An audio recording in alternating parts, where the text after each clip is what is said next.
Hi, good evening, and welcome to another of the webinars that we're doing at San Diego Fertility Center. This one we're doing with some esteemed colleagues of ours from Kingsley Napley, which is a UK legal firm with whom we do a lot of work.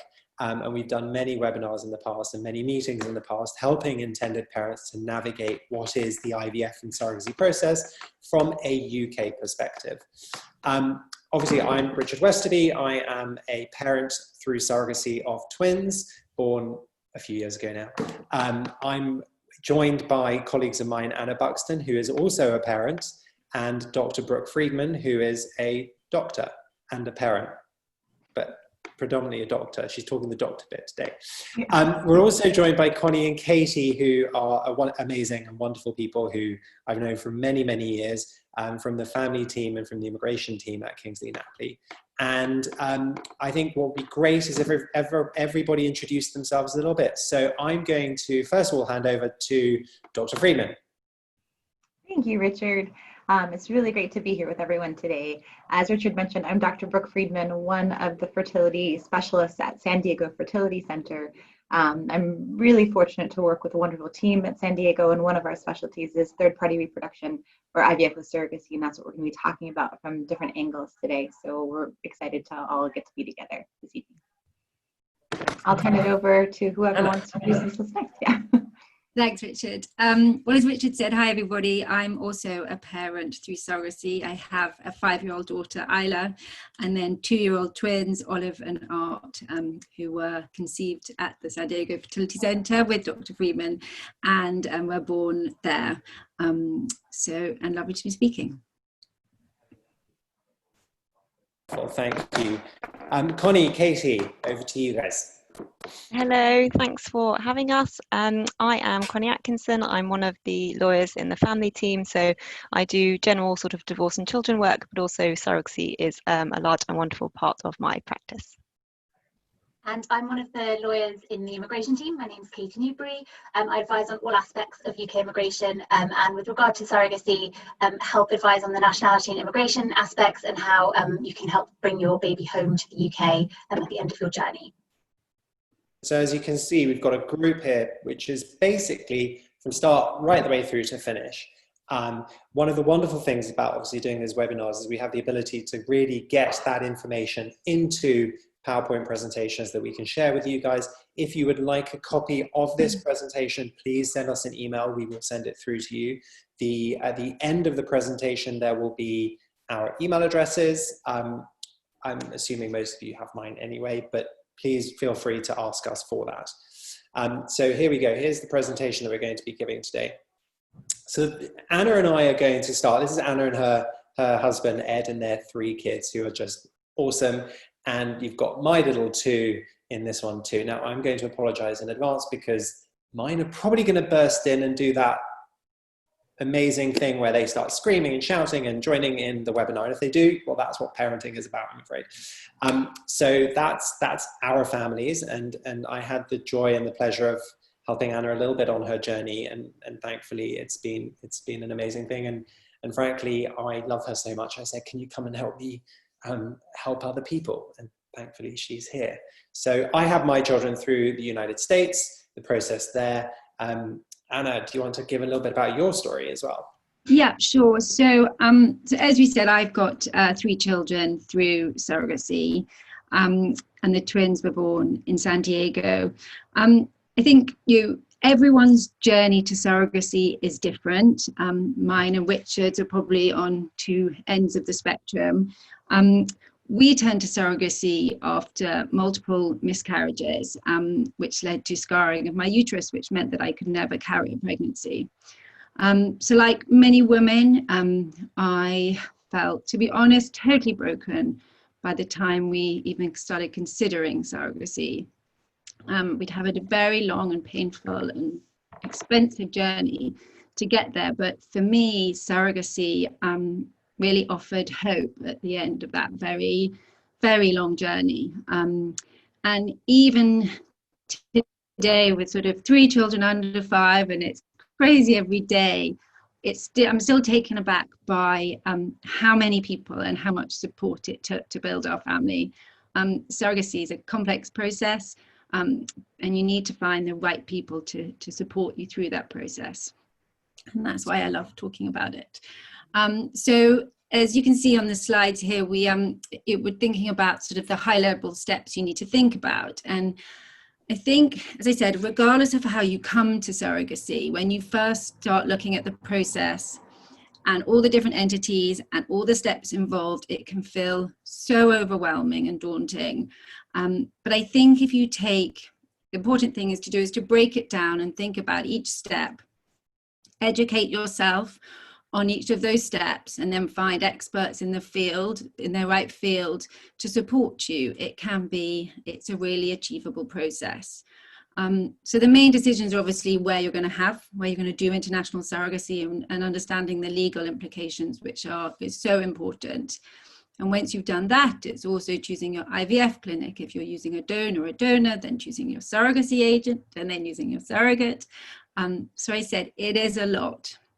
And hopefully, I think Rich and I are going to go through each of those steps. And I think hopefully by sharing our experience, we can equip you with the knowledge to know what questions you should be thinking about and what questions to ask. Some of those questions are very practical and straightforward, and some of them are really complex and individual and emotional. But as long as you know what you need to know and what questions to ask, that is, for me, I think, one of the most important parts. So Richard, do you want to talk about where? Yeah, exactly. So jurisdiction is realistically the second choice. The first question is surrogacy right for us? And we're assuming that you have decided that this is the right route for you. Then it's like, where am I going to do this? And what has changed since I did this was, so my husband and I came to a very different starting point to Anna, in as much as we just said one day, hey, I kind of think that we need a family now because we've done everything that we could do, and it seemed like the next natural step. And we chose to do everything in the US because my husband is American, so it just made sense. And that was 8 years ago. And since then, what we've seen is different jurisdictions come and go. We've seen jurisdictions make it illegal. We've seen jurisdictions open up. And then there are jurisdictions where there is no rule of law. So therefore, people are going to those countries in the hope that they're just going to slip through the cracks and be fine. And then you're also finding hybrid solutions now as well. So on this list, on the spreadsheet, on the presentation you've got at the moment, we've highlighted the United States and Canada in blue. Now, the reason those are in blue is because, frankly, those are, from an international surrogacy perspective, those are the countries where you are legally represented and legally empowered. So you're going to know from the outset that the child is going to be yours. And that, frankly, is one of the most important things. You're spending a lot of money, time, and emotion, and you want to know and have that bit nailed down. Now, we're not going to talk about the UK as a surrogacy destination in this webinar, purely and simply because that's a whole different topic and a very good and easily doable situation if it works for you and you can find a surrogate. Again, finding the surrogate is the hard part. I've put rough numbers on this purely and simply because everyone always asks me about costs. But Canada is akin to the United Kingdom, where surrogacy is an altruistic situation, where surrogates are reimbursed expenses. They're not paid a fee. And therefore, everything is just a lot lower, right? In the United States, I've put the $150,000 mark because what happens is your surrogates treat this like a job. They are compensated. They are paid to do this, and therefore everything is just a lot more expensive. And one of the things you're going to find is, again, the United States it's a number of different countries within one country, right? You've got all of the different states. Each state has its own law, but as on a federal perspective, you're covered in most states, not all, most. But you're going to also find that places like California, which is frankly the gold standard of legal representation for you as an intended parent, the prices are higher because the cost of living in California is higher. Supply and demand is higher. You've got 39 million people living in California, And when you compare that to Canada, where you've got 36, 37 million people, you can just by numbers, you can see supply and demand. So a lot of people flock to California to do this. Now, what we're also finding as a clinic is that you can also have a hybrid model where people are doing their surrogacy in Canada. So they're taking the route of the altruistic surrogacy, because a lot of people like that feeling. Surrogates in Canada are doing this for an amazing reason. They want to help. These are amazing women who are like, no, I don't want to get paid. I want to help somebody have a family. That's amazing. I'm not saying that the surrogates in California or the United States aren't, but it's a different mentality. So we have a lot of people going to Canada to do that. Their surrogates then travel to the United States. They do the process, the embryo transfer in the US, and they fly home and continue. So there are hybrid models. If you're going to look at places like Greece and Cyprus, which is a big jurisdiction at the moment, typically it's for heterosexual couples or single females and males. Same-sex men are going to struggle. Again, it's not illegal, but let's wait and see how that goes. Georgia and the Ukraine, again, for heterosexual married couples, that's fine. If you're a same-sex guy, you can't go there, or you can, but they'll maybe make you enter into a sham marriage, or that, it just doesn't. From my perspective as a gay man, I'm like, that's not something I would do just to get a family, right? I would go very far to do something, but at the same time, I would much rather go to Canada than go to a country that's going to get me to lie just to create a family. Again, I'm not saying it's good or bad. I'm just saying make your choices. All of the other countries on the bottom of the list, Kenya, I think Kenya is actually about to close, Laos, Mexico, Russia. Just be super careful when you're doing this. It's the same with Colombia, which has just opened up. Again, be really, really, really careful, because you want to know that from the outset you're protected and that you're going to be able to get home with your child, right? Ultimately, you want to be home. You can go, potentially say you go to, I don't know, you're going to go to Russia. Okay, great. Can you go there and get home safely? I don't know. Can you bring your child out? Are they going to assume there's child trafficking? These are all things to think through when you're going through this process. So predominantly when we're talking about surrogacy, we are going to talk about the United States and Canada, where you're legally protected. Okay. Connie, next slide, please. One of the things that is really important, you've chosen your jurisdiction of choice. You're like, this is where I'm going to do my surrogacy journey. As I've just said, what we're finding is a lot of people who are going through the Canadian model are using United States clinics. And why are they doing that? And obviously people in the US are using US clinics too. Why are they doing that? Well, just from a technological perspective, and I think Dr. Friedman can talk to this a lot more, there have been many, many advances in IVF around the world. And for some reason, and I don't know why, Dr. Freeman, maybe you can talk, the United States just seems to be ahead of the curve. And so what you're finding is success rates are higher in the United States, not across the board, but in certain clinics, they're higher than they are in other clinics. And so what you're going to want to do is start looking at those success rates. Now, every clinic has the ability to submit its self-reporting. So you always take everything with a little bit of pinch of salt, but at the same time, on this spreadsheet, you'll see there's the Men Having Babies website. Click on that, and they've got a whole list of clinics that are ranked by people who have used them. So that's a really important metric to start thinking about, okay, are they good just from a one-on-one perspective? But SART and CDC are where clinics report their data. Now, there are caveats. That data is old. It's always about 3 years out of date because of the way that the reporting happens. For example, if you have a child that is born in 2019, well, when did the IVF take place? Well, 2018 probably, or not. It might have been beginning or the end of 2018. So there's always a time lag. So again, be careful of that. You've got to think through the reputation of the clinic. Again, is it a clinic that understands the globalized world? How does that work? How does it work in a time of COVID? How are you going to work with this clinic? Can you actually even get, if you're shipping sperm, can you ship sperm from your country to that? How does that work? Speak to as many people as you can across the spectrum. Have they used clinic? Do they know the clinic? Have they reputationally heard of a clinic? Do they like it? Didn't they like it? Did they like the doctors? Did they like the staff? What went well? What went wrong? Did you feel like a number? Did you feel like a patient? Did you feel like part of the family? You know, that trust and that builds, and the confidence in the fact that you can talk to these people and really work through the questions that you're going to have and not feel berated or belittled because you're like, can you explain IVF? You know, that you want to feel that they're on your side. And a good clinic is going to do that.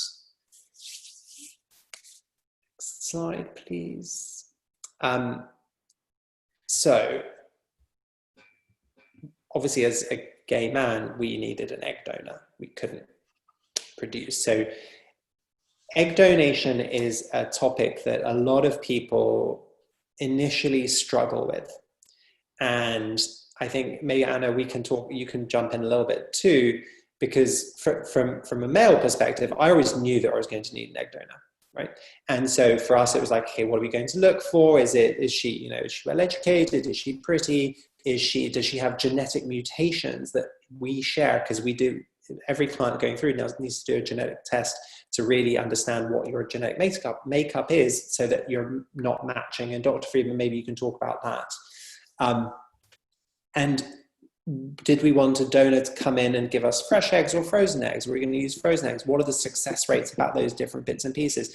Is your donor part of an in-house clinic program, which means that you don't pay an agency fee, or is she part of an agency? Now, ultimately, it doesn't matter where your egg donor comes from, because they're going to be treated the same. They're going to have the same quality of care, but it's you as an intended parent. What are you looking for? Do you want to know them? Do you want them anonymous? Do you want to make sure that they're looked after? Do you care if they fly in? Do they live close to the clinic? Because all of these things are going to weigh up on the cost, as well as the speed with which that donor can come through. Because clinics typically will do a whole lot of testing, and they'll make sure that donors can move forward before they're put onto the clinic database, whereas if she's coming from an agency, that might not have happened. So those, as a gay man, that was what we were looking for. But like, Anna, do you want to maybe talk a little bit about, from a female perspective, the clients that you've helped that have had to use an egg donor, and how mentally they've got from using their own eggs to that? Yeah, I think I think it's often a really difficult step for women to take. For some women, it's something they've known for a long time they will have to use an egg donor. For some people, it comes as a complete surprise. And it can be a very difficult decision. I will say that from all the couples that I speak to, and that's many couples or heterosexual couples, particularly who have come to egg donation, again, it tends to be after quite a long journey. And I think when you go through a very painful journey to have a family, throughout that whole thing, you realize that the most important thing is to have a child. And whether that child is genetically yours or not, really that becomes less and less of an issue. And that isn't to belittle the choice you have to make. But all I can say is that I just know that when people start down that journey, and as soon as an embryo is then created, and as soon as an embryo is then implanted, that little tiny thing is your child, and the genetic decision or the genetic factor becomes something that it isn't important. There are lots of women out there talking much more about egg donation and what it is to be a parent of a child through egg donation, who are sharing, positive, beautiful stories. There's so much literature about sharing how you tell your child how to be, whether they're from egg donors. So from my experience, it is increasingly positive and wonderful solution for many couples. As Richard said, there are lots of decisions as to how you choose that egg donor, and I think those are individual to most people, but there are options, and I think that is and that's great for so many people. Perfect. Dr. Freeman, would you like to go through the medical side of the egg donation process, as well as some of the medical stuff on choosing an egg donor? Sure. So I have a bit on this. I think we'll come to a bit later, but just in broad brushstrokes, we at San Diego Fertility Center have our own egg donor database. And so intended parents would have the option of using an egg donor database if that's part of an IVF clinic, or using an outside egg donor agency. For us, we pre-screen all of our egg donors before we accept them into our program. So that's a really important question as an intended parent, is when you're working with an IVF clinic or an agency, how have these egg donors been screened? Have they been screened yet? We know it's such an emotional leap, if you will, to select an egg donor and match with them. We want to be sure we've done our due diligence as a clinic and pre-screen that egg donor from a medical perspective with genetic disease mutation screening, as Richard mentioned, fertility testing for egg supply, meeting with a psychologist for an evaluation, doing an ultrasound of her pelvic anatomy, doing many things to evaluate her suitability as a candidate before we accept them into the program and place them on our egg donor database. And so our job really as a fertility doctor is to help each intended parent with questions on what is the best egg donor match, and then also, as we'll talk a little bit more later, what's the best surrogate. So our job as a fertility doctor, as a fertility clinic, is really to be an advocate for each patient to say, well, how do we really help them make the best decision for them? And as Richard and Anna mentioned, it's a very personal decision, and usually comes to that decision after a more lengthy journey and a lot of discussion and consultation. Thank you. Connie, would you like to move to the next slide, please? This is your next slide. Yeah.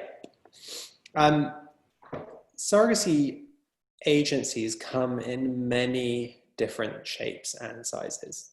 And I think it's a very personal choice, very similar to the egg donation. It's a very personal choice as to what works for you.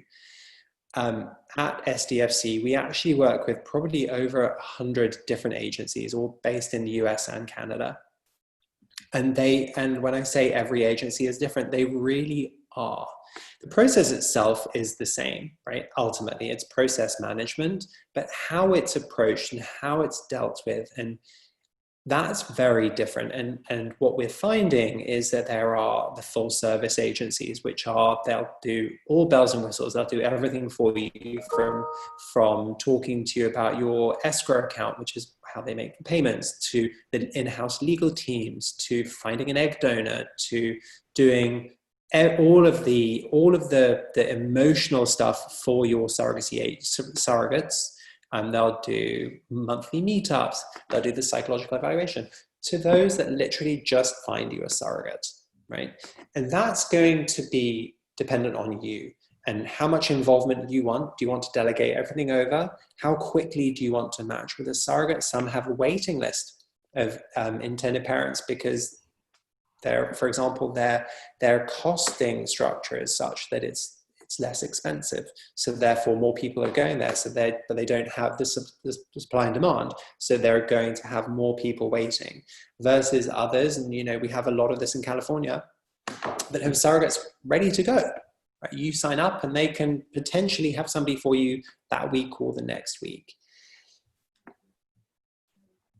In addition to all of these different things, you're going to find there's a massive correlation to cost, right? The more expensive the agency, the more services they're going to provide. In theory, the higher the level of support, the higher the confidence, all the different things that you have. Are they going to be able to explain to you the insurance situation around surrogacy? Because you're going to need to understand that. And in fact, I did a webinar last week that if you go onto the YouTube channel for our San Diego Fertility Center, I spent 45 minutes talking to an insurance expert about the different insurances that you need throughout this process.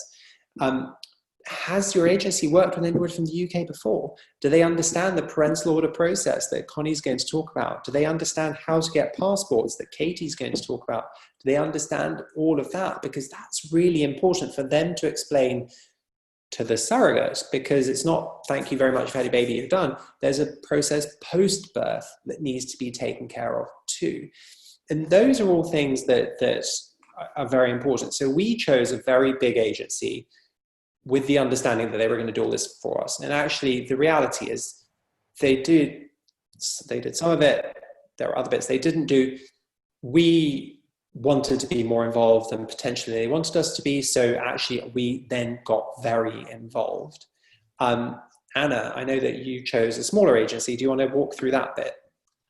We did. I think we had quite quickly or quite early on decided that we wanted to find a surrogate in California, and found a small agency who seemed to have lovely surrogates in California. So we chose that. I think to your point, the level of support was minimal. We literally were matched with Holly, and she was accompanied to some medical appointments, but that was it. That worked for us because we had you, Richard, as a resource. We found fantastic lawyers, but the process was onerous in terms of especially the insurance, which is very complicated, and we had twins, which makes it even more complicated. So again, we probably keep repeating ourselves, but it comes down to understanding what agencies can and can't do, and what elements you think you want to be involved in or can be involved in, because as you say, they do differ in terms of helping you through the process. And that brings us exactly onto what I was just about to ask Dr. Freeman to jump in on. When you're choosing a surrogate, Dr. Freeman, obviously there are multiple things that we're not going to know as intended parents, right? So we're going to rely on you as a medical professional to do. Do you want to walk through when a surrogate, obviously what are the STFC criteria, and then what happens when you're basically screening a surrogate when she's coming in to be seen by you? Sure. So, as Richard mentioned, at SDFC, we're independent from all the different surrogacy agencies in the United States and Canada. And we really want to be independent from these agencies because we work for the intended parent. We don't work for these agencies. We work along with these agencies and have wonderful relationships with them, but we're really working for each intended parent and helping support them through choosing the best surrogate for them. And so part of that process starts with me reviewing all of the medical records. So step one, after a surrogate agency sends us what's called a match sheet saying these intended parents want to match with the surrogate, is us reviewing all of those medical records. Now, some agencies actually, before even presenting a surrogate candidate to an intended parent, will send us the records and say, hey, Dr. Freeman or your team, what do you guys think about this surrogate? Is she appropriate from a medical perspective? Because they really want to do their due diligence and their homework before even presenting them to an intended parent. And we're always happy to do those courtesy reviews for the surrogate agencies to help them really understand who is acceptable medically. So someone to be a surrogate at the minimum needs to have had at least one uncomplicated previous pregnancy and delivery, and to be in good health physically and mentally, have good social support, a stable living situation. So we want to look at their medical history, their social history. We want to look through all of their medical records to ensure that they're an appropriate candidate. Because really the whole reason we're doing this is to help each intended parent build their family, right? So the whole goal is, how do we help each patient have a healthy baby? And the best way to help accomplish that is to help choose a healthy surrogate. So our goal, my role really as a fertility doctor, is to help each patient through that selection. And sometimes we get sent records and I review them and say, I'm so sorry, this patient would not be an appropriate surrogate for XYZ reason. She's had this complication, she has this medical issue, and therefore I'm so sorry, she would not be an appropriate candidate. Our reputation at SDFC is a bit strict. The agencies sometimes push back on us and say, you're so hard on our candidates, you're not accepting these people as surrogates. But my reply is, that's my job. That's our job, is to help each intended parent find a healthy surrogate so that we can maximize the chance of having a healthy, uncomplicated pregnancy and a healthy delivery. So we really need to look at all the medical factors, and part of that screening involves a screening at SDFC where we meet with the surrogate. We do blood testing, infectious disease testing for her and her partner. We do a specialized saline water ultrasound of the inside of the uterus. We're doing a lot of testing and evaluation to ensure she's an appropriate, suitable candidate. So there's a lot that goes on as part of that process to make sure that everything can go as smoothly as possible. You really want Dr. Freeman on your side, because I'm going to tell you a little story that's actually great. So we had a surrogate come in, and about 2 years ago she came in, and Dr. Freeman was like, so, running through all the different tests, the blood test, alcohol, nicotine. And she goes, so I just want to check, do you smoke? And she was like, no, never. It's disgusting. Yeah, horrible. okay, fine. So run the tests, do the different tests, and you know, the blood work comes back, and Dr. Freeman's like, okay, so just checking, you know, when you said you don't smoke, there's nicotine in your system. Oh, no, I don't smoke. I only smoke when I'm stressed. And you know, you want a doctor with a nose like a bloodhound, because frankly, things like that, you want to pick that up, because you know, we're on your side, right? We're trying to make sure that this is the optimal situation, and just smoking when you're stressed ain't great. Anyway, from a non-medical perspective, one of the things that I say to everybody that is talking about surrogacy and has matched with a surrogate, you know, if she's been pregnant before, which she will have had to have done, but she hasn't been a surrogate before, you're both on this journey at the same time, right? She's had a baby before, you haven't. So I remember being that first-time parent. Oh my God, is she going to McDonald's? Is she walking? Is she exercising? All these different things. And our OBGYN was like, just chill out, right? She's been pregnant before, just let her do what she's doing. If she's done it before, ask her what she liked and what she didn't like from her previous surrogacy journey, because that's really important. If she didn't like it, don't do it. If she did like it, do it. If that means sending her flowers every so often, send her flowers. You know, it's the little things like that, because it is a relationship, right? These are people who are giving you the best gift you're ever going to have. Work it a little bit and make sure the whole thing works. Because we're not, as intended parent lay people, we're not medical professionals. So you're going to trust your medical team, but also follow your gut instinct a little bit. Is this working? Is it not working? Don't rush into it thinking, oh my God, I've been presented with a surrogate, I must match with her. If it doesn't work, that's okay. You know, there will be somebody else that comes along. I mean, Anna, do you have any little tips? I think the two main things for us were, one, to get to the matching process, most agency will have you write a profile, and as will potential surrogates, and that profile covers everything from your lifestyle choices, your hobbies, what type of people you are, your expectations for communication during a pregnancy and after any children are born. But there are really big, important questions. Things about whether you would ever terminate for any reason, whether you would want invasive medical testing if it was advised by a doctor, how many cycles would you go through if any failed? And I think those questions you need to think about. There's no right or wrong answers, it's personal. And then find someone who is aligned with you on all those issues, because God forbid something does happen, you don't want to find yourself in a situation where you disagree. So as I said, be honest about what it is you want, and you will find someone who is agreed on those things. And then I would say, Richard, like you have to, you go with your gut. If you've got a really good IVF clinic who's screening people correctly, the medical side is okay. That's not your bit. That's why you go to really good doctors. But when you're choosing a surrogate, you don't need to be best friends with your surrogate, but you will want someone that you trust, and that's someone you like, and that's someone you can communicate with. A surrogacy pregnancy, especially when it is divided by thousands of miles and time zones, is going to be emotional. And you and your surrogate need to be able to communicate with one another. Otherwise, you just both will not cope. Make sure kind of factually you're right together, and then just make sure you like each other and you can talk. And that's so important. I think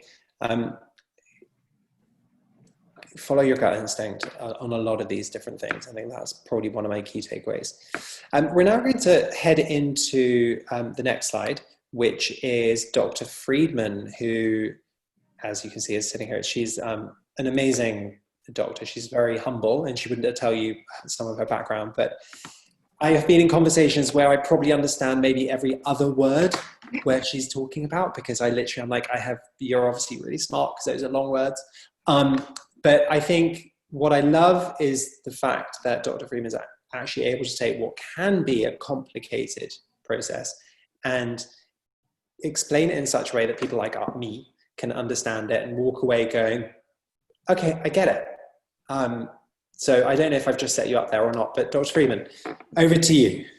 Thank you, Richard. Well, I think, you know, Richard actually is now being the humble one and knows a tremendous amount. I think he could do this bit of my slides for me, given how much both he and Anna know about the IVF process. But I'll do my best not to take us too far into the weeds, but just to talk a little bit about the science behind how the magic happens, right? The heart and soul of what we do is in the IVF lab, and that's what makes all of this possible. So, you know, at San Diego Fertility Center, like I mentioned, a real passion of ours is IVF and surrogacy, egg donation and surrogacy, what we call third-party reproduction. There are so many different ways to help people build their families. And for us, third-party reproduction and also helping international intended parents is really a passion and a focus of ours. About 40% of all of our patients are international. So, and we'll talk a little bit about how we've continued to support that process despite COVID-19 and how that's changed things in a bit. So we do offer IVF with surrogacy, egg donation. As we mentioned, we have our own egg donor database. I'm going to talk a little bit about pre-implantation genetic testing, how we screen for the optimal embryo, and that also allows us for some intended parents to choose regarding sex selection or family balancing. So next slide, please. So we'll talk a little bit about IVF and what we call PGT. It used to be called PGS, now it's called PGT with pre-implantation genetic testing, and then egg donation, surrogacy, and then COVID-19. Next slide, please. So for IVF and PGT. So what is IVF? How do we create embryos? So in broad brushstrokes, what it involves is a woman taking injectable medication for approximately 10 days, either a woman who's planning on using her own eggs to create embryos or an egg donor. During that process, we monitor her with ultrasounds and blood work to determine, well, how is her body responding to the medication? How do we need to adjust things? And then to determine when the eggs are ready. For an international intended parent who may be using their own eggs to create embryos, this process of the ovarian stimulation can actually start back home. So if someone lives in the UK, we have great relationships with clinics there. So sometimes in order to shorten the duration of time that an intended parent, a patient needs to be away from home, this initial process of ovarian stimulation can actually start back home. The egg retrieval itself is a very straightforward process. So what it involves is me using a tiny needle like a blood draw on the arm, but instead it goes through the wall of the vagina into the ovary to take out the eggs. It's an ultrasound guided procedure that takes about 15 minutes. And like I said, it's under anesthesia, so there's no pain for the patient during that process. Once we have the eggs, we fertilize it with sperm in the lab, then we grow embryos, and then we freeze the embryos. That's a place where we pause and then now sometimes wait for genetic testing information to come back for PGT, or sometimes now that's the time to pause and then have that intended parent search for their surrogate. So when we think about what the steps are, when we think about it in its entirety, it can be somewhat overwhelming. But sometimes what a lot of my counseling to patients is, let's focus first on creating your embryos, because that is going to be one of the first questions that any surrogate agency is going to ask you is, well, do you have embryos? And if you don't yet have embryos, that surrogate agency may not feel like, okay, this is someone that needs to match order and move forward, because the first step is really creating embryos. Once we have embryos, we make a decision on which embryo to transfer, either back to the uterus of the intended parent or to a surrogate. And then most of the time that results in a successful pregnancy. Next slide, please. So here are some of my embryo pictures. Hard to believe that all of us started off looking like these little blobs that you see here on the screen. They're quite beautiful to me, but this is what we all started out looking like. This is an embryo. You can see on day one, there's what the egg looks like prior to fertilization and development. You can see how the embryo starts developing into what we call multi-cell embryo. And over the course of 5 to 6 days, it's quite extraordinary. It turns into something called a blastocyst. And that's the stage at which implantation happens. That's the stage at which we freeze the embryo. Next slide, please. So embryos are graded in different ways. We can look at them based on their appearance. Each embryo prior to freezing gets a grade, just like in school, A, B's, and C's. They get 2 grades for the outer cells and the inner cells. And that's really a little bit of a beauty contest. We look at symmetry, fragmentation, cellularity. And embryos with the best grade are more likely to implant than those with lesser grades. But there are many critical features of an embryo that you cannot see, such as the genetics, of how many chromosomes are in the embryo. And in order to assess that, that's what we do when we do a biopsy of the outer cells of the embryo to do PGT or pre-implantation genetic testing. Next slide, please. So this is a picture of actually an embryo undergoing a biopsy. You can see that some of the outer cells that become the placenta, not the inner cell mass which becomes the fetus, but some of the outer cells that become the placenta are biopsied, and then we get the information back on, does this embryo have the correct number of chromosomes? We're ruling out missing or extra chromosomes, which is what accounts for the majority of miscarriage. In doing so, we get information whether the embryo is 46XX versus XY. So if intended parents want to know the sex of the embryo, we have that information. Many of our intended parents say, don't tell me, I just want to know if it's normal or abnormal. So that's a personal decision. So just very quickly, Dr. Freeman, a question that a lot of people ask is, we want to choose the sex of our child, but can we make the embryos male or female? Or that's a great question. So we are not in control over the ultimate sex ratio of the embryos. So when we are fertilizing the egg with the sperm and creating embryos in the lab, we can't tell whether that embryo is male or female. We really can't influence increasing the proportion of either male or female embryos. All we can do is to test those embryos and find out what it is that we have. Sometimes I'll tease the embryologist if I know one of my intended parents really wants a girl. I'll say, pick the sperm with the pink sparkly tail or something. But I mean, it's just, when we look at the sperm, we can't tell. So when we're growing embryos in the lab, and as we know, it is the sperm that determines the ultimate sex of the embryo. So we can't tell by looking at the sperm. We can get that information when we do the biopsy, but we're not in control of influencing the percentage of male or female embryos.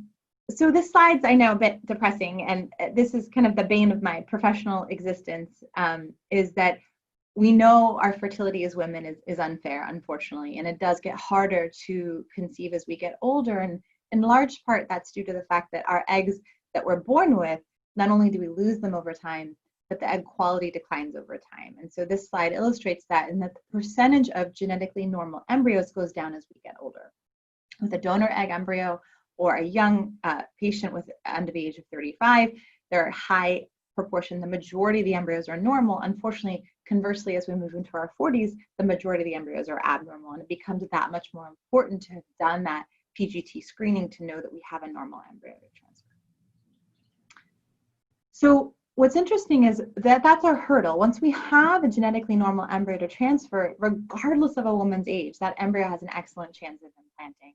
But if you haven't done that pre-screening for a woman who's older, unfortunately, then the success rates are going to be lower. But we know that it's not the age of the uterus, it's really the age of the egg in determining whether that embryo is ultimately viable. So who would benefit from genetic testing? Typically women over the age of 37, someone who has a preference regarding sex selection. And something we haven't spoken about is sometimes we have patients who are carriers of a single gene mutation. So for example, like Richard mentioned, we're doing genetic mutation screening on all of our patients. And what that means is we're looking for recessive mutations, a mutation that someone may not have in their family history, may not affect them at all, but they're a carrier of that mutation. And if the egg and sperm source both are carriers of the same mutation, a child could inherit both copies and be affected by the disorder. If we knew that ahead of time, if we have a couple, for example, that comes to us who are both carriers of the same mutation, we can then look for that mutation at the embryo stage and avoid transferring an embryo affected by the disease. If someone's choosing an egg donor and we know their genetic disease mutation status, as we know for both the egg and sperm source, we would avoid that as a possibility, because if we can know, okay, I'm sorry, this egg donor is not a good match for you because you share the same mutation, and help guide that patient towards as someone who might be a better genetic match for them. Next slide, please. So we talked a little bit about egg donation, and again, this is an appropriate avenue for either our male-male couples or a single intended father, or for some of our patients who are maybe older, or some of my young patients. Sometimes I've had cared for women who are quite young, who've gone through menopause prematurely, and that's their way of building a family, is through egg donation. So there's a lot of different reasons, but ultimately it's a very highly successful outcome for these patients. So we've talked a little bit about this, so I don't want to spend too much time on it, but we do a lot of pre-screening of our egg donors, like I mentioned, prior to placing them on our website, and anyone can go on our website of eggdonors.com and look at our database and you see pictures, you get information on education, appearance, education, employment, family history. So all of that's available because in the United States, egg donation is legal and it can be confidential with an anonymous contract, or some of my patients prefer to have a more semi-open or open contract in the future. There's a lot of different ways to proceed, but the most important thing to know is that it is legal. You have different options for the contract that you establish, and everything is very transparent. And I think that's really critical through the process. So we have over 250 egg donors. They are local in San Diego, and like I mentioned, they're pre-screened prior to accepting them into our program.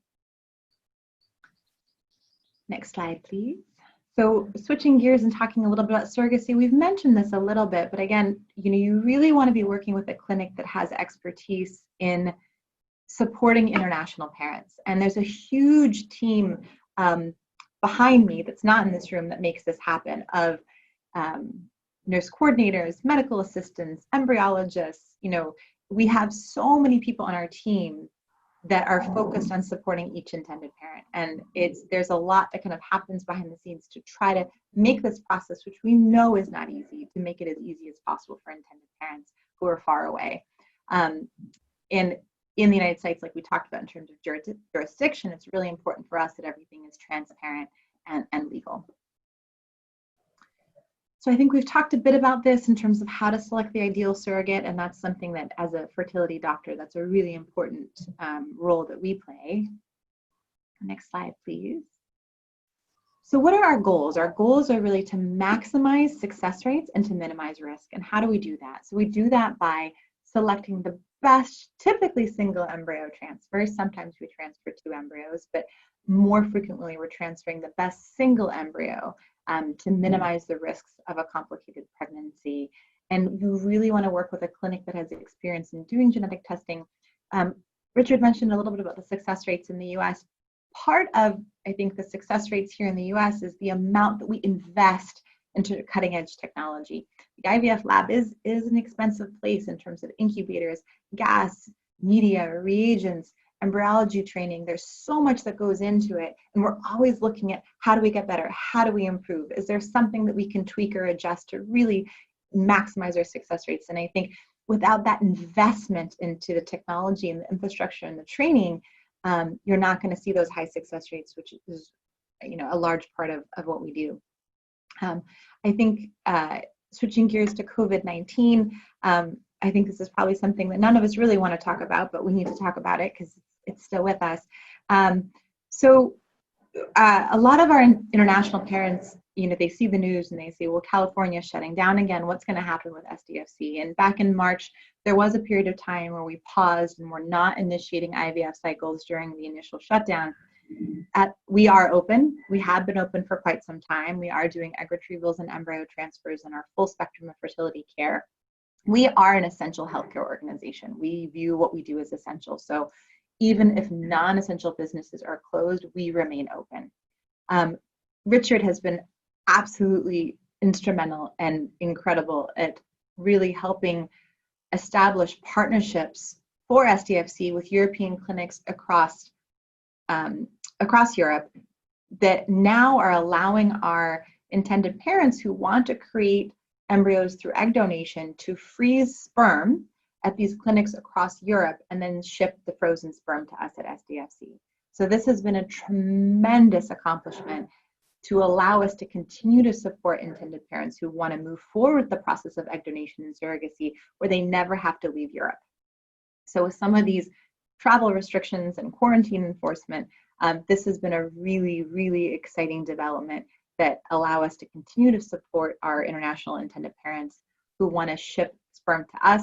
We complete all of our standard FDA testing, and the frozen sperm gets here safely, and it's been working really smoothly. So we're really grateful for Richard and others who were instrumental in making that happen. Next slide, please. So at SDFC, we get a lot of questions on, well, what is the risk to me if I come to the clinic? What is the risk to our surrogate? And this is a very personal decision. As we all know, there's a lot we don't know yet about COVID-19. This is not a virus that's been around a long time. What we do know is we're doing everything in our power to minimize risks to patients and staff. So anyone who comes to the clinic gets screened with a temperature check and questionnaire. We are requiring facial coverings for patients and staff, rigorously disinfecting everything. We are limiting the number of patients that can move through in a given day or in a given week to try to spread out patient appointments. We don't want there to be overlap between patients. So things have been running very smoothly, and we're working really hard prior to each patient moving through to work with them and how we minimize risk. We are also requiring and providing nasal swab testing for COVID-19 prior to undergoing anesthesia to detect any asymptomatic carriers. So there's a lot we're doing to try to minimize risk. Unfortunately, we have limited data on COVID-19 and pregnancy. Some of the earlier studies suggested that pregnant women were not at any increased risk of COVID-19 complications. Very recently, in the past couple of weeks, there was one study which said that pregnant women may be at increased risk of complications such as hospitalization or needing mechanical ventilation as compared to a non-pregnant patient. Studies are ongoing. So that more recent study led the CDC to issue a guideline saying that pregnant women are considered to be more of an at-risk group for COVID-19. So even more important for a pregnant patient to maintain social distancing, hand washing, facial coverings, everything that's recommended by the professional organizations. So the good news is that the preliminary data suggests that the majority of babies born to mothers who were tested positive for COVID-19 have been healthy and well. The symptoms have been minimal, and fortunately, babies and children have been relatively unaffected or have been overall, not across the board, but overall more mild illnesses compared to adults. So overall, the literature has been reassuring. That said, there's a lot we don't know. So we're actively monitoring the studies as they evolve and guidelines from professional organizations and doing everything we can.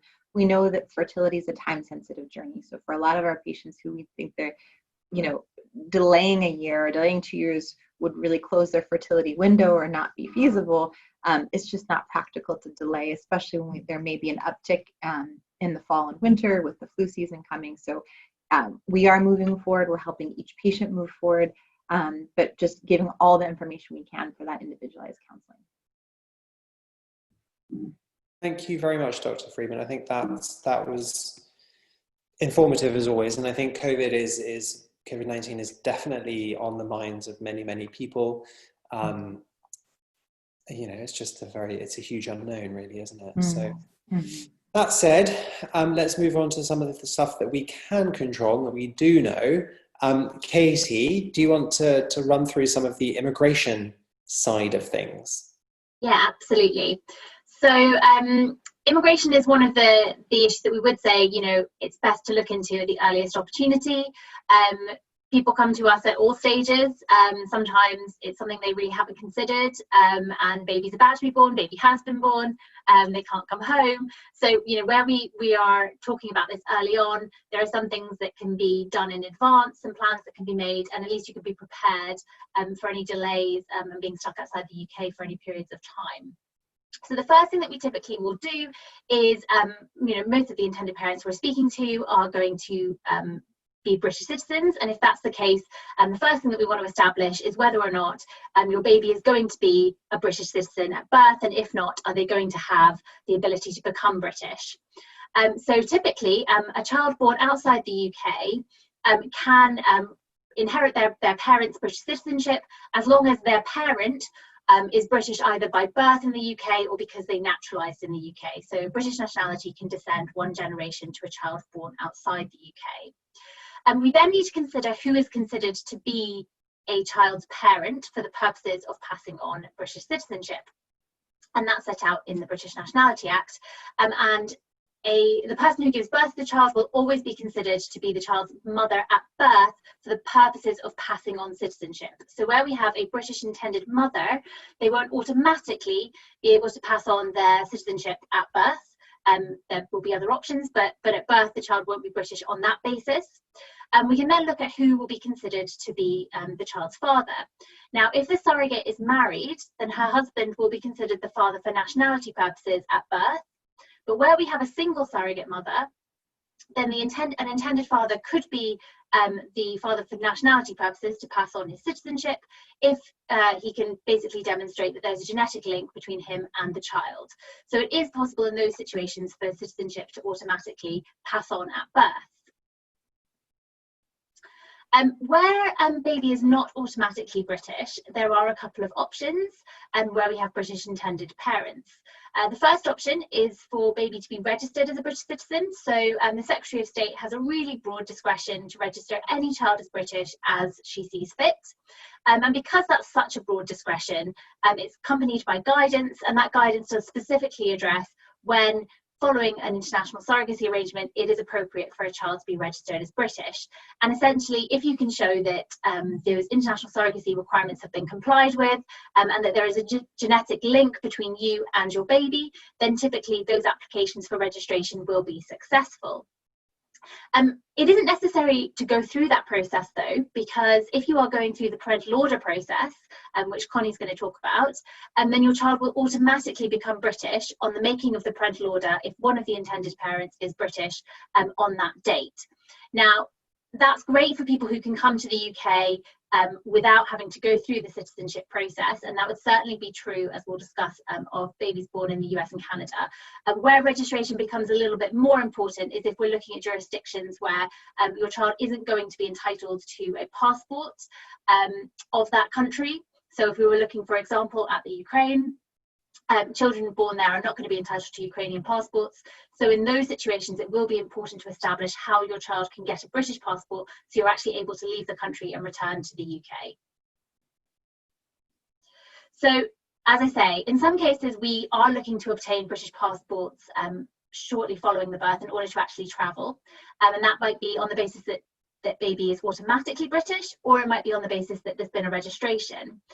British passport applications following international surrogacies can be quite lengthy. They require a lot of documentation, and where you are looking at countries like Georgia, like Ukraine, there will be local inquiries that are made, and that's because of concerns about child trafficking, concerns about exploitation. So it's not unusual for those processes to take several months, and obviously during that time you may be stuck abroad. So it's really important to be prepared for that in advance and to understand how long you can spend in that country, where you're going to stay, how you're going to support yourselves, what that will mean for you. If we are looking at countries like the US and Canada, where your baby will be entitled to a US or Canadian passport and they will be able to travel to the UK on that passport, it's less of an issue because you can come to the UK first and then sort out the immigration and nationality issues thereafter. Theoretically, the only basis upon which a US or Canadian baby can travel to the UK is as a visitor, and if you live here, you're not visiting. But in our experience, no one's ever been turned away. It's a very small baby, they're coming in with a British parent or British parents.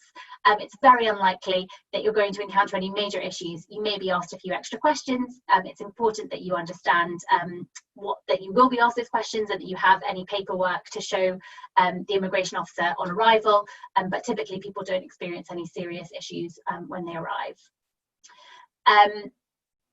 Some countries you may be able to obtain a local passport either because you have another nationality or a nationality of that country, but the child would still need a visa to travel to the UK. So that would be the case historically for example, for Indian citizens going to India but who are resident in the UK.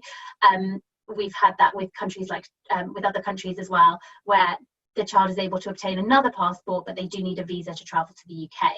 There's no visa category specifically for children born following an international surrogacy arrangement. However, there is a sort of discretionary visa which can be obtained essentially by demonstrating again that everything has been complied with, and also by showing that you intend to obtain a parental order on arrival in the UK and that you have good prospects of securing one. And so that is really about working with the family lawyers to look at what will be required, what the requirements are for a parental order, which Connie's going to talk you through, and then evidencing how you're going to satisfy those. Typically in those cases, baby is given a visa for a year, and that's sufficient time to enter the UK and go through that parental order process. At the end of the parental order process, if baby's still not entitled to British citizenship because of the nationality of the intended parents, then they will be able to obtain permanent residence in the UK. So some of the practicalities to think about early on, as I've mentioned, the marital status of the surrogate mother may impact the ability to automatically pass on citizenship, and that may be particularly important if you're looking at countries where the child's not going to be able to easily obtain a local passport. Again, with those countries, it's really important to prepare for delays. And even if you are going to, countries like the US, you can obtain a passport normally very, very quickly. But obviously at the moment, there are delays to those processes. So just to be prepared for a potential stay in different countries. Consider whether you need a visa to travel to the country that surrogacy is taking place in. And if you do, how long can you spend there? Is that period of time consistent with the amount of time you will need in order to bring your baby home? Historically, where there have been real delays, the parental order process has been used to help speed up the UK immigration authorities. So where there are issues, that's a tool that may be used, although that's increasingly unnecessary as the processes get a bit slicker. If you're going to a country like the US, your child will be a US citizen. They will be subject to worldwide taxation from the US authorities. So that's just something to keep in mind. And the other thing to think about is if you are bringing your baby to the UK on a US or Canadian passport and you haven't obtained a visa first, that child isn't technically, if they're not British, going to be entitled to free NHS treatments. So it's just worth being aware of that. There's a chance that you could be asked questions, and you might need to be prepared to have private health insurance and to cover costs. And that leads me on to our least favourite topic, COVID-19. With regard to NHS treatment for that is actually free for everyone, regardless of nationality or immigration status. But obviously it does impact the ability to travel at the moment. It's important to get local advice from local immigration officers, local immigration lawyers, the countries that you're looking at, to make sure that you will be able to travel to pick up your baby. Any quarantine requirements that you're going to need to comply with, either on the journey out or indeed returning to the UK. Certainly people returning from the US at the moment would need to self-isolate in the UK for 14 days following their return. So it's just really important, again, to plan as much as possible for that, to ensure that you're not caught out or unable to travel because of restrictions which are in place. Yeah, thank you very much, Katie. And on that note, if you, once again, I'm plugging the San Diego YouTube channel, SDFC YouTube channel. If you go on there, I did a webinar with Rich Vaughan, who is a US attorney who has helped many people enter the United States, because obviously there's a presidential proclamation that nobody's allowed to go into the US if they're not a US citizen or green card holder. So obviously if you're an intended parent with a child being born, you don't have any family members there, you're not a US citizen, in theory you're not allowed in. So he goes, we talk about what you need to do in order to be able to get to the US. And I think it's a good thing to think about going forward, because we don't know if this situation is going to be prolonged. We don't know if there's going to be a second, third, fourth, fifth wave. We don't know the travel bans that are going to be in place. So it's better to be fully informed up front and then hope it doesn't happen, but at least it's there for you to go and watch as well. One of the really important parts that Katie has alluded to is being recognized as the parent to your child. In the United Kingdom, you have to comply with certain aspects of the law, and Connie's going to walk us through that. If your child has been born abroad, you technically, so in the United States, we were the parents of our child, but we weren't recognized in the United Kingdom until we went through the parental order process. And people ask, why do I need to do that? Or is it really relevant? Blah, blah, blah. And I think Connie's going to walk us through exactly why it's necessary, why it's relevant. And I would add to that, as a non-lawyer, I think it's the most important thing you can do to make sure that your rights and responsibilities are protected and that your child is protected. So with that, over to you, Connie. Absolutely agree. Thank you, Richard. So just looking first at surrogacy arrangements, or international and domestic. So the position in England and Wales is that surrogacy arrangements are not enforceable, and so that doesn't matter if there's a genetic connection between the intended parent and the child. They're not, as a matter of public policy here, enforceable. However, they are surrogacy arrangements or parenting agreements are a useful record of the discussions that have taken place and what everybody's plans are for the future. And also, it's fair to say that disputes are rare. So in our job, we don't see many relationships that have broken down, but unfortunately, we see a lot of the bad stories in the press. If the worst did happen and it wasn't possible to have a parental order in respect of a baby born via surrogacy, then the court would ultimately need to make a decision about where the child should live, and that would be based on a number of welfare considerations. So looking at legal parentage when children are born via surrogacy, so as Katie's mentioned in respect of the immigration position, the family law position is the same. The surrogate mother will always be the legal mother of the child, no matter whether she's got a genetic connection or not, under English law. And that may, as has already been mentioned, be in contrast to the legal position in the country in which the child has been born. If the surrogate is married, then her husband or civil partner would be considered the legal father under English law, unless he didn't consent to the treatment. If she's not married, then the intended father can be the legal father if he is genetically related to the baby, but he may not have parental responsibility. And parental responsibility is the rights and the responsibilities for making decisions about your child, which I'll come on to again in a second. So clients often ask, do we need to make the application for a parental order? And we say, absolutely, yes, you do. The parental order will fundamentally recognise you as your child's legal parents in this country, and also extinguish the legal parentage and the parental responsibility of the surrogate and her husband if she's married. So without a parental order, you wouldn't be the legal parents under English law of your child. And as I mentioned, you wouldn't have parental responsibility for them. So that means that you're technically not able to make decisions about medical treatment, what school they'll go to, fill out a passport application, decide what they're going to be called. And so it's really important that is addressed. And also it could cause issues in the future in the event of any separation of the parents or death of the parents if they're not legally recognised as parents of the child. So as part of my job, I help parents look through whether they are eligible to make an application for a parental order. And at the moment, the eligibility criteria is set out at Section 54 and 54A of the Human Fertilisation and Embryology Act. So at the moment, the application can be made either as a couple or a single applicant. The pregnancy has to have occurred as a result of an embryo being placed in the surrogate or her artificial insemination, so it can't be through sexual intercourse. At the moment, at least one of the applicants for the parental order has to be genetically linked to the child, and so a DNA test is undertaken as part of the parental order process and is sometimes required as part of the immigration process. Where there are two applicants, then they need to be husband and wife, civil partners, or in an enduring family relationship. But actually, it's fair to say that the courts are relaxing some of these requirements at the moment. We've had cases where the parents have actually separated when it comes to making the application, and the court has said they still consider that they started this as part of an enduring family relationship, and actually their enduring family relationship now is as parents, albeit they're living separately. At the moment, the application for the parental order has to be made within 6 months of the child's birth, and so that just means that the application form itself has to be lodged with the court within that time frame.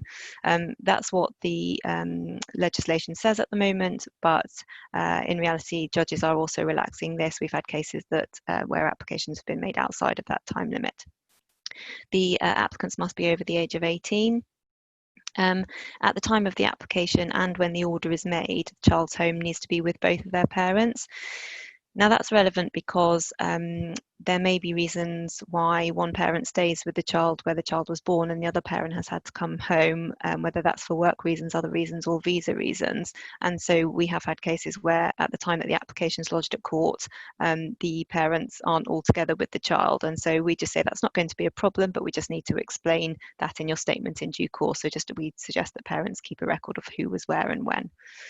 At the time of the application, and at the time the order is made, either of the applicants has to be domiciled in the UK, Channel Islands or Isle of Man. Domicile is a strange legal concept, which means often different things in different areas of law. And so it's ultimately whether you have a close connection to this country. But if you think it may be an issue in your case, then it's something you should probably take some legal advice about. continuing with the criteria, the court must be satisfied that the surrogate and her husband have freely and with full understanding agreed to the making of the parental order. And that's because the effect of the parental order is fundamental. It extinguishes their parentage. And so they are going to have to be part of the parental order process and sign a form consenting to the making of the parental order. But the surrogate can't give her consent until a period of 6 weeks after the child's birth. It's a mandatory period where she has that time to cool off. And then finally, no money or other benefit other than reasonable expenses can be paid unless that payment has been authorised by the court. So in every single case I've ever done, expenses have been paid over and above reasonable expenses.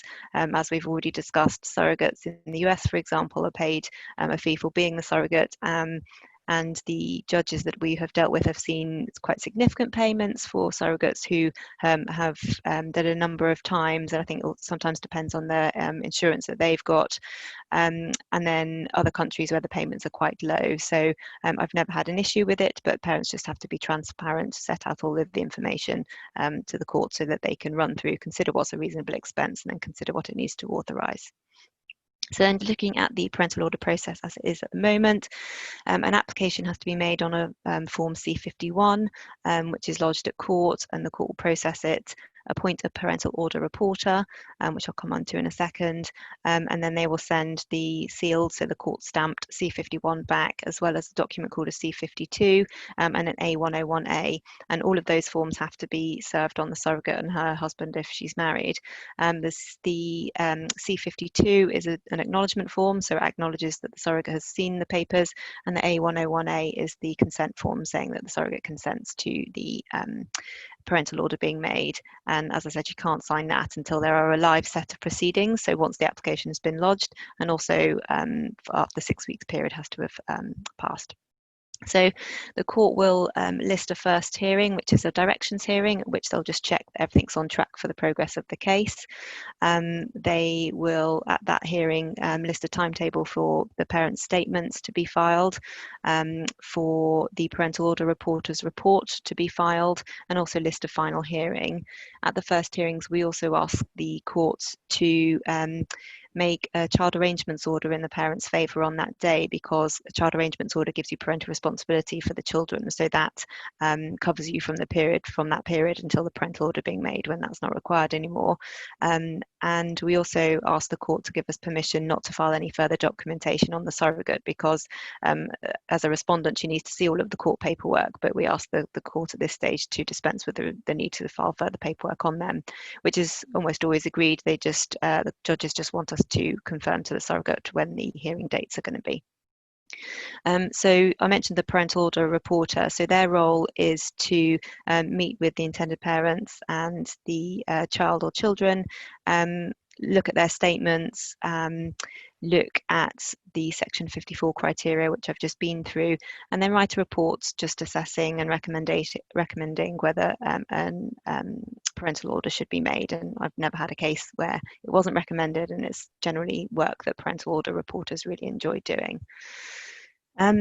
As I've said, the statements are the most important part of the application. So it's your evidence before the court in respect of your application for a parental order, and some clients ask us to help just behind the scenes. So they lead the application process themselves, but they just check in with us with the statements just because it is such an important part. And for those cases where the statements haven't included all of the information the court requires, then that's sometimes when extra hearings are required, or the parents have to give some oral evidence to the judge at the hearings. And so once statements are filed and the parental order report is in, then you go along to the final hearing. The judge will give a short judgment and make a parental order hopefully on that day, which, as I say there, extinguishes the legal parentage of the surrogate and formally recognises the intended parents as the parents of their child under English law. So just looking at some tips and traps, we always suggest to parents, start collating information for your statement as soon as possible. You'll have information from the country where the surrogacy arrangement is taking place. Richard mentioned the escrow accounts that are set up in the US. They're really useful because it explains all the payments made. It means you don't have to remember what $9 was for, more than a year before. Any sort of legal information that you've had from any pre-birth processes in the US, we use any profiles, etc. So we just suggest keeping all of your information in one place. contact with the surrogate, as everybody's mentioned, just make sure that she's aware that she's going to have some involvement and contact with you for a period of time after the birth. We mentioned already time spent in the country. The child is born, just be aware that you've got arrangements for that if you can't come straight back home. And then I mentioned at the bottom there, intention to settle here in another country.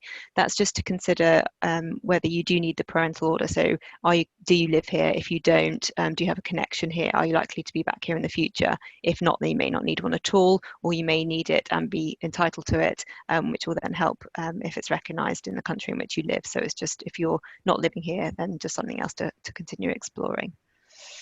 Then I don't have anything to say in relation to COVID-19 other than the hearings at the moment are taking place remotely in the court system, and so any parental order reporting, meeting and court hearing at the moment will be remote, but otherwise it's all business as usual. And so then my final comments, I'm just going to talk about reforms of surrogacy law. So there was a consultation last year, and there's been some recommendations brought by the Law Commission, and we're sort of waiting to see exactly what's going to happen. So I don't know exactly what the position will be, but it's been recommended that there'll be the creation of a new surrogacy pathway, and that's going to apply to domestic arrangements, so arrangements in this country. And under the new pathway, intended parents will be the legal parents on birth, and there'll be a period of time that the surrogate can object after that, and if not, then they, as I said, will be the legal parents on birth. So there will be no need for a parental order process afterwards. So it front loads the process in terms of advice, screening, counselling, and they will be encouraged to sign up to a surrogacy agreement. The parental order route will still be available if you don't meet the criteria for the new pathway, or if you start in it and need to come out of it, and it will also be available, albeit hopefully streamlined, for international surrogacy arrangements. Then finally, they are recommending the removal of restrictions on assisting with surrogacy arrangements in this country. So lawyers at the moment have to be really careful about drafting documentation which might be required for a surrogacy arrangement, whereas that is hopefully going to be relaxed. They're suggesting that there's a national register of surrogacy arrangements, so donors' details and surrogates' details will be on the register. They are recommending a change to the domicile requirement to include habitual residents, and I understand that that will be for international and surrogacy arrangements. They're also suggesting the removal of the 6-month time limit because there's lots of people who don't comply with it anyway. They have suggested considering double donation being allowed so that there's no genetic connection to the child, but that they are saying is only if there's a medical need and only for the new pathway. And also they are considering the possibility of dispensing with the surrogate's consent if it's required. So at the moment, if the surrogate doesn't consent to the parental order, you simply can't have one, but they're looking at having provisions to dispense with that in certain cases. There are some other reforms as well, but I won't have the time to talk through them all now. I'm not going to talk through making a will, but I'll just leave this slide up for a second in case you want to review it on the video. And then the same following just some of the pointers that our private client team are asked when entering into surrogacy arrangements. And then that brings me to the end, so I'll hand back to you, Richard.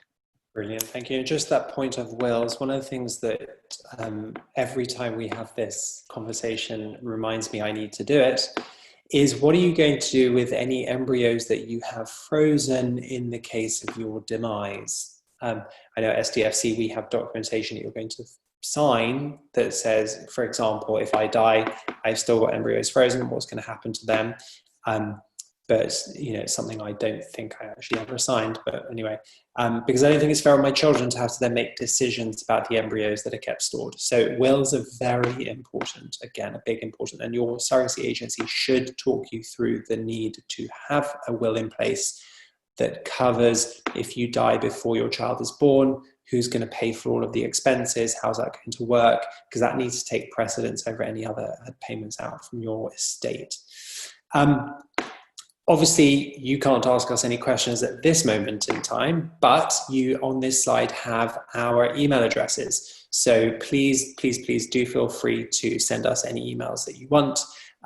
You can either contact me on richard@richardwestoby.com or rwestoby@fertility.com. You've got Anna, you've got Dr. Freeman, Katie, and Connie's email addresses on here too. So I think it leaves me to say thank you very, very much to the Kingsley Napley team, to the STFC team. Thank you so much. As always, masses of information and such amazing information from all of you. So thank you very much, and we'll talk to you guys very soon. Thank you. Bye-bye. Thank you.